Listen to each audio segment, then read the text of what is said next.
Bismillahirrahmanirrahim. Assalamualaikum warahmatullahi wabarakatuh. Bertemu dengan saya lagi untuk kisi-kisi soal P3K 2023 Pranata Komputer. Tanpa basa-basi kita langsung menuju ke soal yang pertama.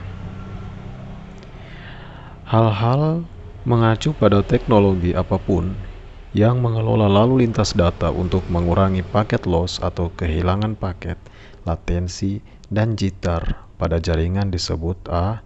Quality of service, B. Jaringan komputer, C. Data management, atau D. DBMS. Hal-hal mengacu pada teknologi apapun yang mengelola lalu lintas data untuk mengurangi paket loss atau kehilangan data, latensi, dan jitter pada jaringan disebut quality of service. Jadi jawaban yang tepat adalah A, quality of service. Kita lanjut ke soal nomor 2. Model monitoring course terdiri dari komponen kecuali titik-titik. A. Monitoring application, B. Server, C. Course monitoring, atau D. Monitored objects.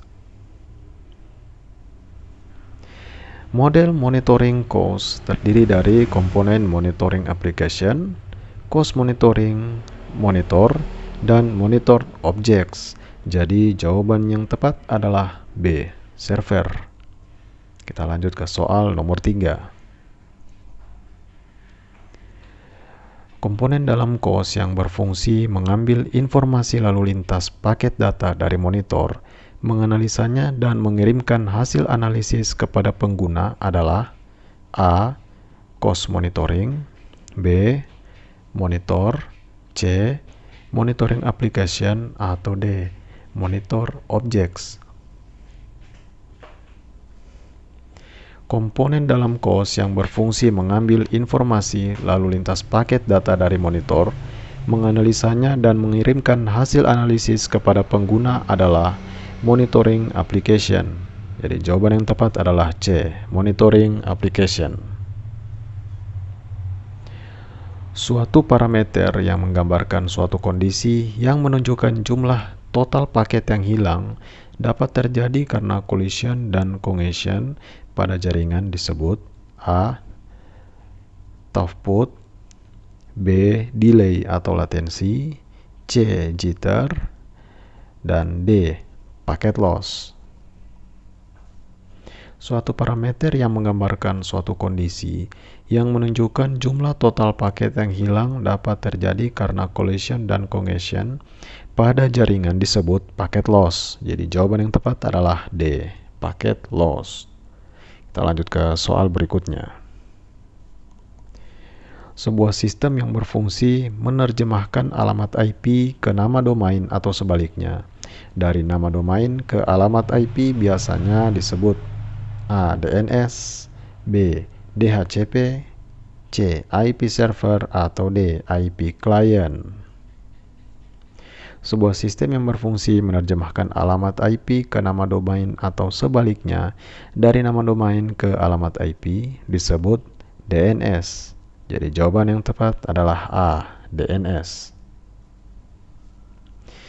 Pengelola DNS terdiri dari 3 komponen kecuali A. DNS resolver, B. DNS client server, C. Recursive DNS server, atau D. Server DNS resmi. Pengelola DNS terdiri dari 3 komponen, yaitu DNS resolver adalah klien yang merupakan komputer pengguna, pihak yang membuat permintaan DNS dari suatu program aplikasi. Yang kedua, recursive DNS server adalah pihak yang melakukan pencarian melalui DNS berdasarkan permintaan resolver, kemudian memberikan jawaban pada resolver tersebut. Yang ketiga, server DNS resmi, pihak yang memberikan respon setelah melakukan pencarian secara rekursif. Respon dapat berupa sebuah jawaban maupun delegasi ke server DNS lainnya. Jadi jawaban yang tepat di sini adalah B, DNS client server. Terima kasih telah menonton video ini. Jangan lupa like dan subscribe untuk mendapatkan soal-soal berikutnya. Terima kasih.